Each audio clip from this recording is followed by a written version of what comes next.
ഇവയെല്ലാം ഇന്ന് രാവിലെ പുറത്തിറങ്ങിയ മലയാളത്തിലെ പ്രമുഖ ദിനപത്രങ്ങളാണ്. എല്ലാ പത്രങ്ങളിലെയും പ്രധാന വാർത്ത ഒന്ന് തന്നെയാണ്. രാഹുൽ മാങ്കൂട്ടത്തിൽ MLA-യുടെ നിർണായക സംഭാഷണം പുറത്തുവിട്ട റിപ്പോർട്ട്. യുവതിയെ ഗർഭഛിദ്രത്തിന് നിർബന്ധിക്കുന്ന ഓഡിയോയാണിത്. യുവതി ഗർഭിണിയാണെന്ന് അറിഞ്ഞപ്പോൾ രാഹുൽ മാങ്കൂട്ടത്തിൽ ഒഴിഞ്ഞു മാറാൻ ശ്രമിക്കുന്നത് ഈ ഓഡിയോയിൽ വ്യക്തമാണ്. ഗർഭഛിദ്രത്തിന് യുവതി വഴങ്ങിയുമില്ല. രാഹുൽ മാങ്കൂട്ടത്തിൽ MLA യുവതിയെ ഗർഭഛിദ്രത്തിന് പ്രേരിപ്പിച്ചെന്ന കേസിന്റെ അന്വേഷണത്തിൽ പരാതിക്കാരുടെ ലിസ്റ്റ് അപ്പൊ ഇങ്ങനെയുള്ളല്ലോ. എല്ലാത്തിനും ഉത്തരം പറയാൻ വേണ്ടിട്ട് പാർട്ടി നേതൃത്വം കുറെ കഷ്ടപ്പെടേണ്ടി വരുമല്ലോ സതീശേട്ടാ. അയ്യോ, ഇപ്പോഴിങ്ങനെ ഡെസ്ക് ആവല്ലേ. അപ്പൊ ബാക്കി വരുന്ന പരാതികൾക്കൊക്കെ ആരും മറുപടി പറയുന്നേ.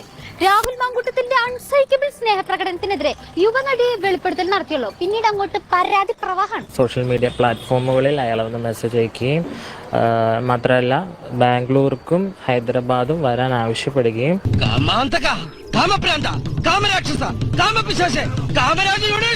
എന്താ മോളിസേ, ട്രിപ്പ് മോഡ് ഓണാവുന്ന ഇഷ്ടമില്ല? രാഹുലേട്ടായിയുടെ കയ്യില് പ്ലാൻ ഏതിട്ട് പ്ലാൻ ഇസിട്ട് വരുന്നുണ്ടോ? വേണമെങ്കിൽ നമുക്ക് ഹോട്ടലിൽ റൂം എടുക്കാം. അതല്ലെങ്കിൽ പെൺകുട്ടികൾക്കായി മാത്രം അശ്ലീല മെസ്സേജുകളുടെ വിശാലമായൊരു ഷോറൂം അദ്ദേഹം നമുക്ക് തുറന്നു തരുന്നതായിരിക്കും. ആ പ്രസ്ഥാനത്തിലുള്ള നേതാക്കന്മാരുടെ ഭാര്യമാർക്കും പെൺമക്കൾക്കും വരെ ഇയാളിൽ നിന്ന് മോശം അനുഭവം ഉണ്ടായിട്ടുണ്ടെന്ന് പറയുന്നു. വിവാഹ വാഗ്ദാനം കൊടുത്ത് കുറച്ചു കഴിഞ്ഞ് കുഞ്ഞുഞ്ഞച്ചതിന് ബോറടിക്കുമ്പോ മൂപ്പര് വേറെ കാർഡ് പുറത്തിറക്കും. Suicide card. കല്യാണത്തിന് എന്റെ അടുത്ത് നിർബന്ധിക്കരുത് എന്ന് പുള്ളിന്റെ അടുത്ത് പറഞ്ഞു.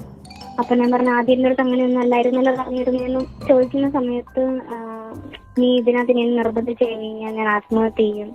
അയ്യോ അരുതേ, എന്നെ വിവാഹത്തിന് നിർബന്ധിക്കരുത്, എന്നെ കല്യാണത്തിന് നിർബന്ധി.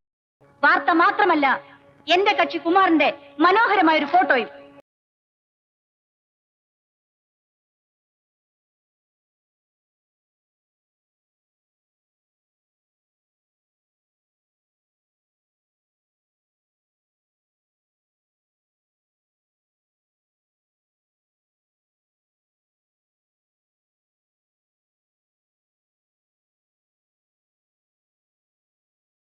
കുറ്റവാളി ആരാണെന്ന് കോടതി വിധിക്കുന്നതിന് മുൻപ് പത്രങ്ങൾ വിധിയെഴുതുന്ന ഒരു ദയനീയ സാഹചര്യമാണ് ഇന്ന് നമ്മുടെ നാട്ടിലുള്ളത്.